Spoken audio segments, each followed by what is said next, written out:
All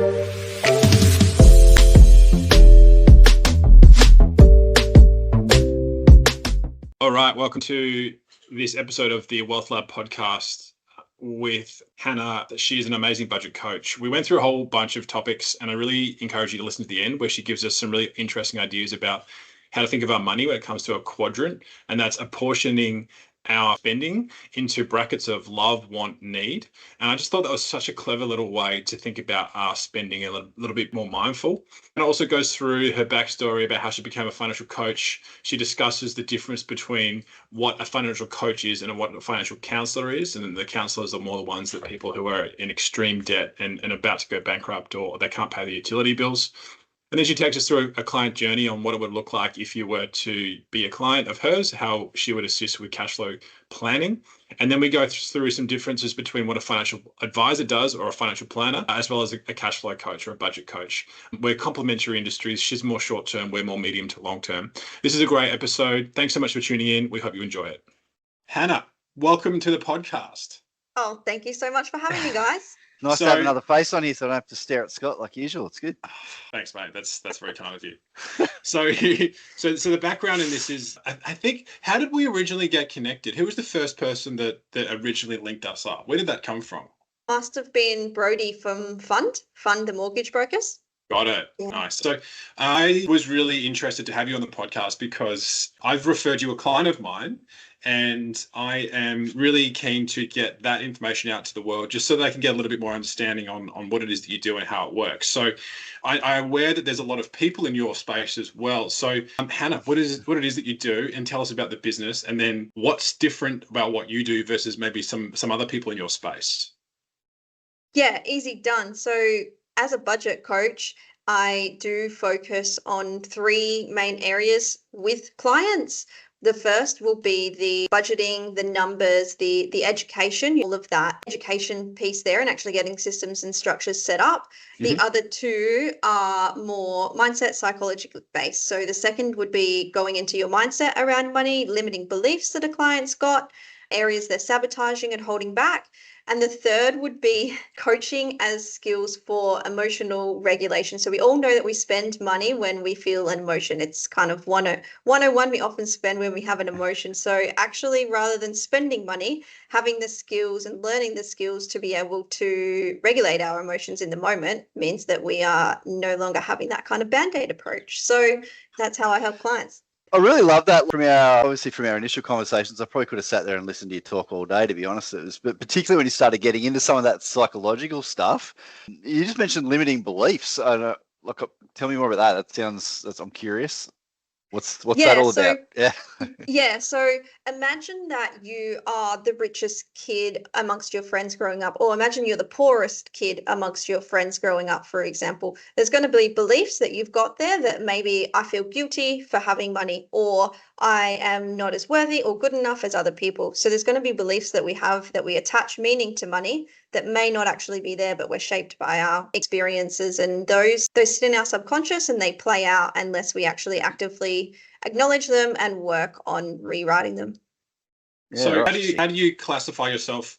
So it's in terms from the financial planning perspective, we're probably more on the technical side of things, and the way that I sort of envision it is that if you've got some debt, if you're sort of really struggling, Hannah's the right type of client. Sort of cash flow budget coaching is where you're at. When you start to look ahead and plan, so you've got some retirement goals, you've got some superannuation, you've got some investment planning, you need some more guidance around the investments and forward looking. That's where really we come in. So we're sort of medium to long term, and Hannah, I think you're kind of more short to medium term. Would that kind of make sense? That's 100% it. Is that how you've explained it to clients so far when they've come into you? Honestly, I haven't really worked with enough cash flow coaches to really give a good answer, because I'm sort of learning about this as well. I know there's lots of complimentary services, so that's why I wanted to get you on the podcast, so I could ask you these questions and just have to do everyone else listening at the same time.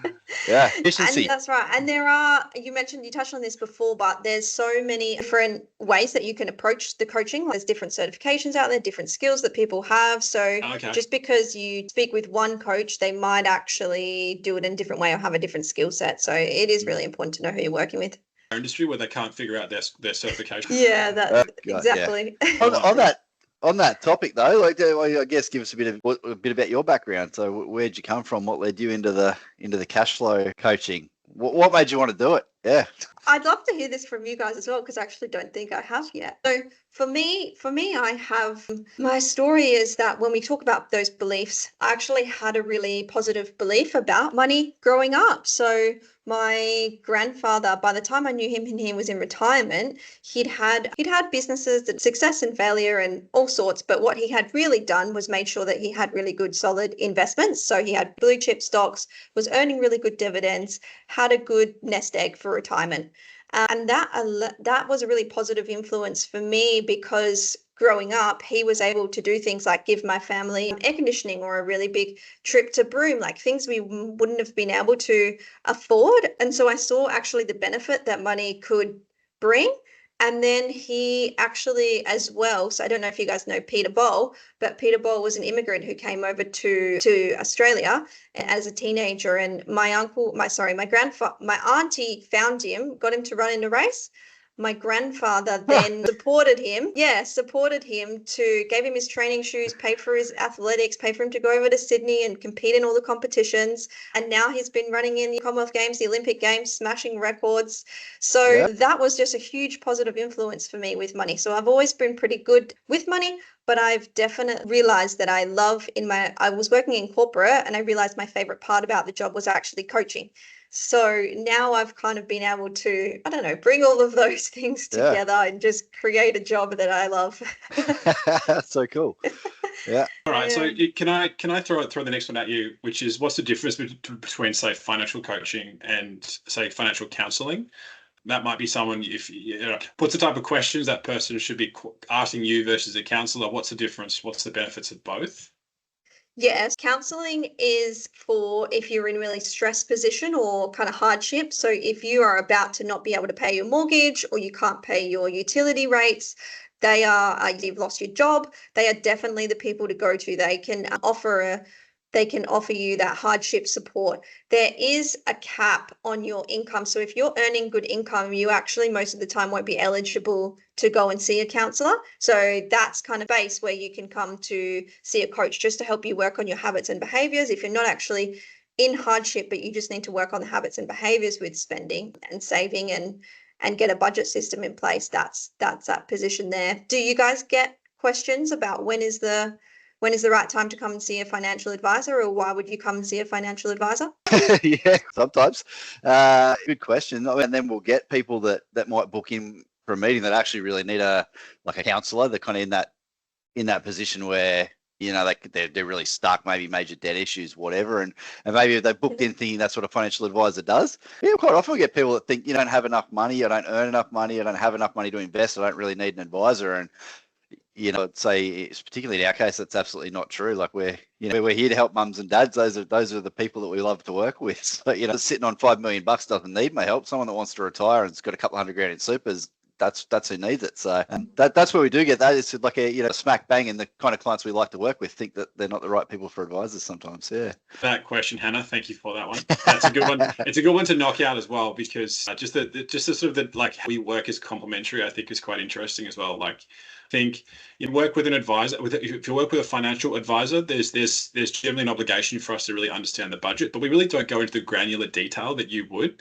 I feel like it should be really, start with yourself and then they get handed to us. Because if someone's got their budget running and they're sort of pretty good understanding, perfect time for us to start doing more stuff with your investments, your superannuation, your property, etc. But if you've just you've got a credit card and you're sort of like day to day and you're just kind of like in that headspace stuff, that's probably a good cash flow type coaching arrangement. Is that about right?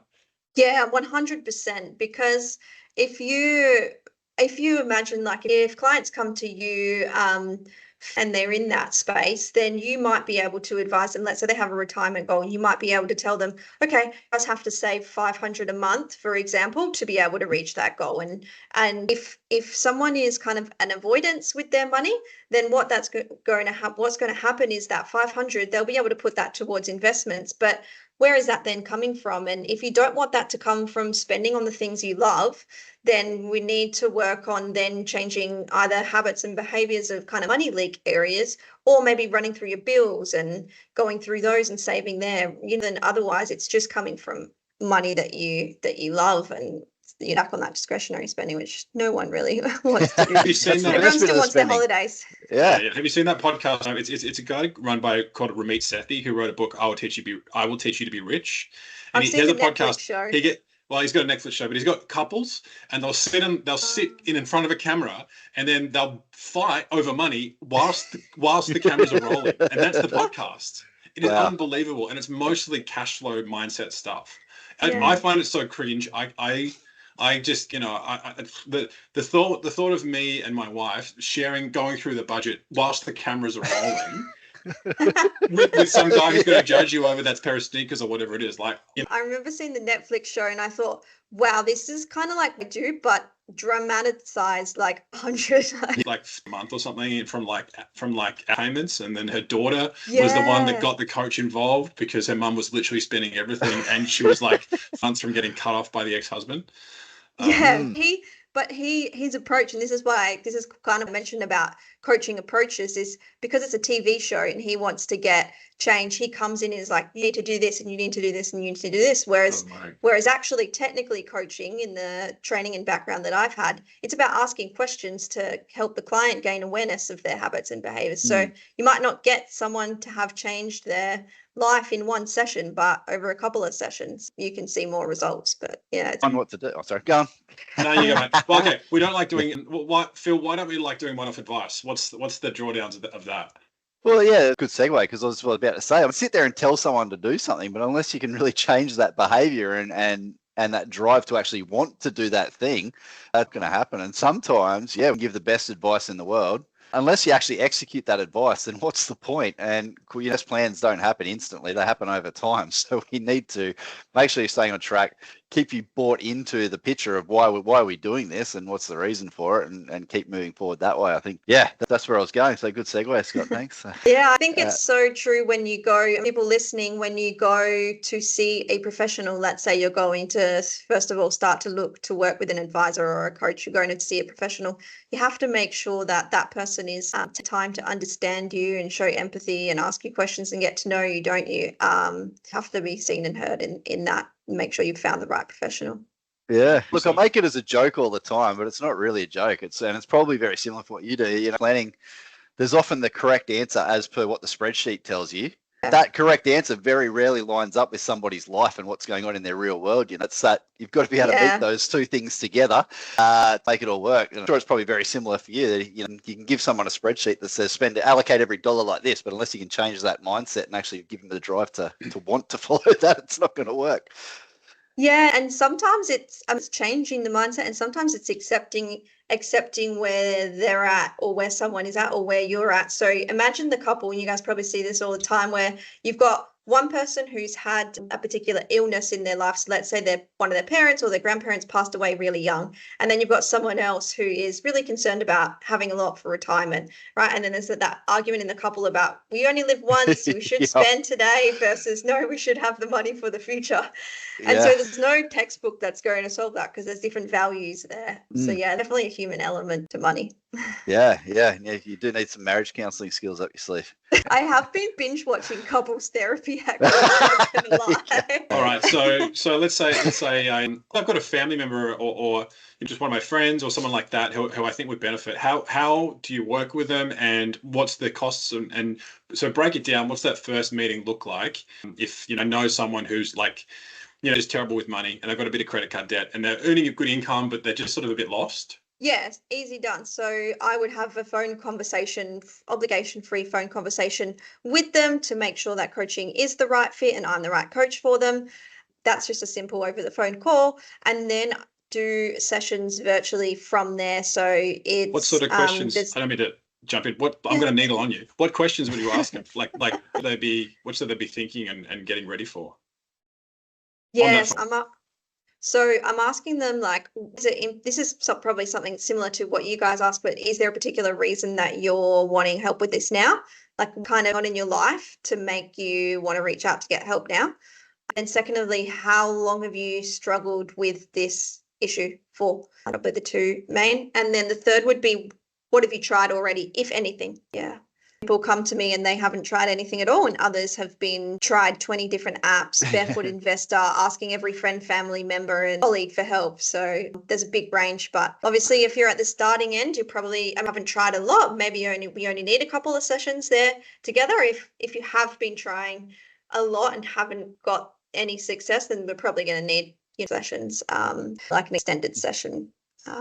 What's next? So after that, then there's like I use a link where I can access, I send it to the client and then they'll hook up their bank account details, and then we'll actually get, not the bank account details, but they'll hook up their bank with a secure link, and then we'll get a summarized version, like you would with a mortgage broker, a summarized version of their spending and where it's at.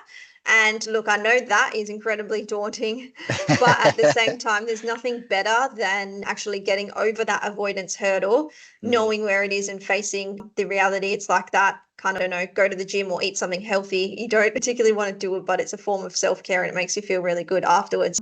Then we go into that and we set them a budget plan for the next 12 months. And then it's really where I go from there depends on what we've identified in that initial consult call. So whether the priority for them is actually making the education and going through the bills, and that's particularly if people are time poor, it's time poor and they haven't been able to get to it. The next would be either the mindset, or the next would be that emotional, if there's that emotional or impulse spending. So then I spend time with the client depending on which of those areas is the most important priority for them. Yeah. How far back do you go when it comes to looking at the bank account? 12 months. I get 12 months. Okay. Yeah. So you reckon 12 months, so you don't go like for 4 years. You reckon that's about right? I think I can get enough of a gauge of someone's spending habits of 12 months. Oh, okay. Well, because the way that I think about it is, I'd be like, I'd want to see like years, but I'm not in the granular level, because I'm at that medium to long term. Because I want the 5-year numbers, I want to get the averages working, I want to ignore the little bits, I want to see the top outliers, bottom outliers, and I'm like, how do we structure this as a plan to move forwards for this maximum, You've just got half of the audience excited listening to what you're saying and half thinking this is too overwhelming. This is a complimentary type services that we offer here. I think that's yeah. I think people's lives change a lot. So the day-to-day money, how someone's just come to me and they've just had kids, they're spending 2 years ago might be very different than the last 12 months, for example. So that's I stick to looking historically 12 months, and then we only forecast the next 12 months. Okay. Give me my expenditure 5 years ago, I'll be a much happier man than what it is right now after 2 kids. But mortgage rates as well, yeah. It's a whole different world.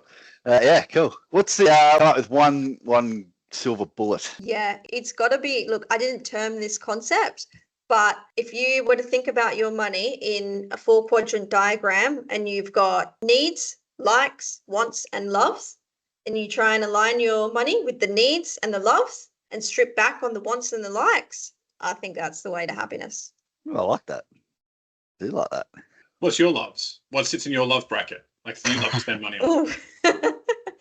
So it's a good question, actually. I feel like becoming a business owner, you guys probably know this as well, you all of a sudden, it can be a trap of getting too busy in the business. So it's important to ask yourself that. I got 3 little priorities that I have. 1, my family. So my partner, my stepson, and my dogs. 2, my own health.